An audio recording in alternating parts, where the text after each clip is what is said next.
Jika di saat siang puasa kita terlupa dalam makan, terlupa dan makan sesuatu, kemudian kita tersadar, apakah puasa kita batal? Kalau kita lupa maka tidak batal.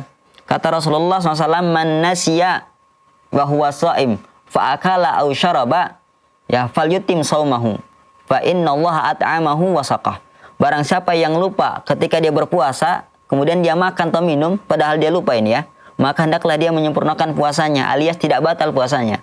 Kenapa? Karena hakikatnya Allah memberi dia makan dan minum. Rezeki, itu rezeki dari Allah Subhanahu wa taala. Jadi kalau Anda lupa makan dan minum, maka sah-sah saja Anda berpuasa untuk melanjutkannya. Tidak dikatakan batal. Hal ini juga dengan selaras dengan firman Allah, Rabbana la tu'akhidna in nasina aw akhtana. Ya Allah, janganlah kau siksa kami jikalau kami lupa ataupun keliru ataupun salah tidak sengaja. Kata Allah dalam hadis qudsi, "Na'am, iya, sudah aku lakukan."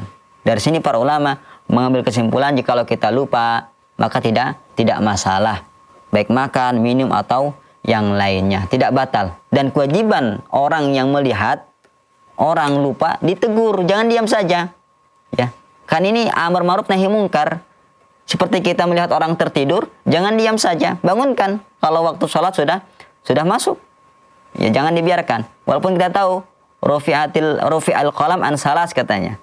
Buku pena catatan diangkat dari 3 orang. Salah satunya anin na'im hatta istaikid, dari tidur sampai dia terbangun. Jangan sampai kita berdalil dengan hadis tersebut kita biarkan dia tidur. Tidak, kita bangunkan dia. Sama dengan puasa. Ketika kita tahu dia itu berpuasa dan dia makan, maka kita ingkari. Kita tegur dia. Seperti itu. Jangan dibiarkan. Wallahu a'lam.